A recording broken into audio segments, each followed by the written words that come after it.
Hey, boys and girls, you know what today is? It's Tuesday, so that means you know your weekly reading for today. And we're going to be starting off where we left off, and we're going to be entering chapter 8 Masterpiece ish.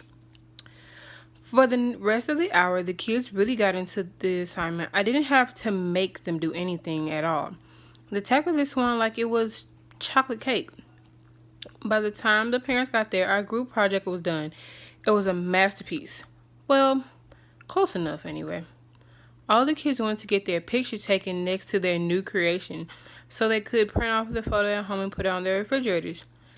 Because they done exactly what I told them to do. They painted me.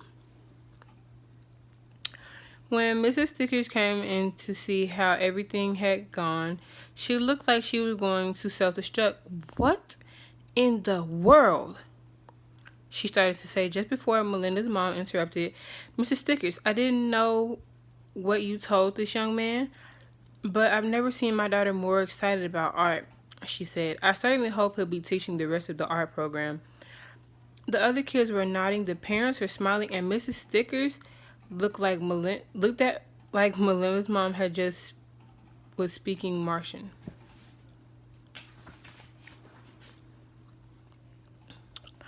I, uh, well, she said, the original teacher is going to be out for a while with the broken leg, so I suppose that's up to Raphael.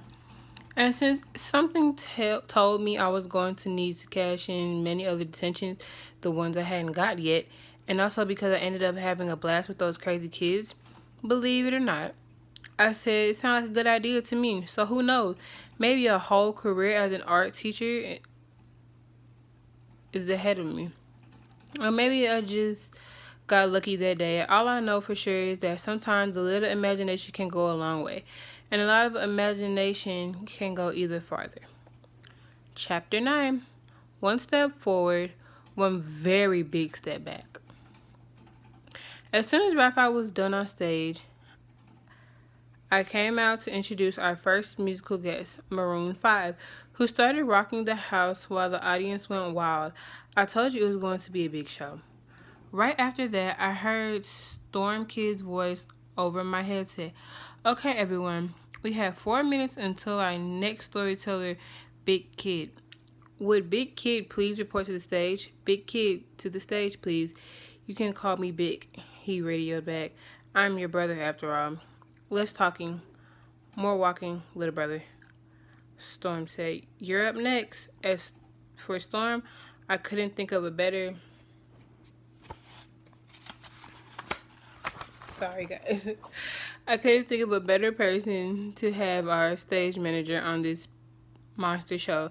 Broadcasting to millions of people meant keeping track of millions of details. And if Storm was a computer, she'd be the kind with an 18 terabyte brain. So everything was going great, right? Well, yes and no. Jimmy, Storm said, you have a visitor, and I think we have a little problem. By which I mean I think we have a big problem. When I got off stage, I saw a lady in a business suit waiting for me. I didn't know what she wanted, but the suit made me had a bad feeling.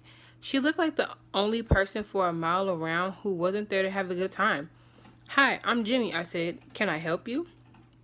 I certainly hope so, she said, and handing me her business card. My name is Violet Bash, and I'm here from Washington Associates of Special Permits.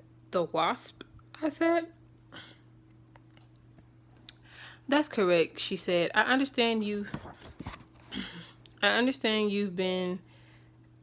You've advertised this festival to run all day. Yes, ma'am, I said. We're just getting started. We're going to have stories on the main stage, open mic, music, and all kinds of other doubtful. She said, according to the paperwork you filed with our office, you're only permitted to have this space for another, she looked at her watch, 52 minutes. What? I asked. See for yourself, she said, and stuck a copy of our apartment into my hand, which when I started to realize I made a huge mistake. Like, extra huge.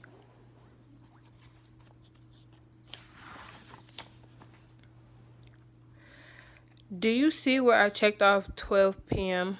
That was a problem. I intended to make sure we could use the National Mall for the entire day, which until midnight, which is 12 a.m., not 12 p.m., which meant that we were less than an hour away from getting shut down like a water park with this shark sighting. All because I put one little check in the wrong place. We have 10,000 people here, I told Mrs. Bash. I can't just tell them to go home because of the dumb mistake I made. There has to be something I can do to fix this. The only possible solution is for you to file a new permit with the WASP office across town, Mrs. Bash said. I'm afraid getting there and returning with the correct paperwork in time will be nearly impossible. Aha, I said, nearly impossible, but not impossible. It's just a figure of speech, she said. Or is it? I asked. But I didn't wait around for an answer because there was only one way to find out, and the clock was already ticking. I couldn't let this happen. In fact, I wouldn't let this happen. No way, no how. Not if I had anything to say about it. Chapter 10, In the Fly. Jimmy, where are you? Storm said over the podcast. I need you back on stage in 30 seconds to introduce Big. Change your plan, Storm, I said. Jackie, Jamie, you two, are you on this frequency? Haha, here. Jackie radio back. Welcome to Taco Bell. May I take your order? Jamie joked. I need you guys to step in for me as MCs. I told them and explained everything as fast as I could.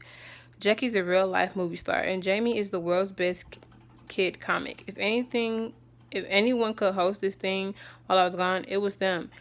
You want some company, Jimmy? I heard Raphael over the headset. I just did my thing, so I'm free. That'd be awesome, I said. I figured some backup wouldn't hurt. Meanwhile, Storm kept rolling with it like a well-greased tumbleweed. In that case, Jackie Hart, please report to the stage to introduce my brother Bick, Storm said. After that, Michael Littlefield and David S. are up next, and Jamie will introduce them. Raphael, you can go meet Jimmy off stage left. Everyone copy? Got it. Copy. No prob. Hurry back. Jimmy and Raphael. Meanwhile, we had to get going. Every second counted. Otherwise, we was getting the entire show shut down before it could make it back in time. Storm, can you call us an Uber? I asked. Already done, she said, because that's good. I'm here, Raphael said, coming up behind me. Let's get this done. I turned to Mrs. Bash before I took off. Just promise me you won't shut down the show before I'm back. I can't promise that I won't shut it down for Miss Bash looked at her watch. Another 49 minutes. You best get moving. So we started running like crazy to catch the Uber, to get to WASP office to file the correct paperwork, to bring it back to Mrs. Bash, to keep the whole thing from shutting down like the Titanic. We've got this, Raphael said, and piled into the car. Jimmy and Raphael for the win. It's not really a game, I said. We'll see about that, he said, because if you know Raphael, he can turn pretty much anything into a game. Anyway, I was glad he was along for the ride. How fast can you get us there? I asked. I do my best, he said. We took off. Lucky for me, he drove the car if it was the Millennium Falcon instead of the Toyota Camry. Once we were moving, I pulled out my phone so I could keep track of the live show while we were on the road. Jackie was already on stage, killing it. Now I just needed a giant dose of good luck to help me undo my stupid mistake, because the clock was going to stop running for anyone, and that was all on me. But enough about me, folks. Let's bring our next storyteller to the stage. Hey, big kid, get your treasure hunting butt out here.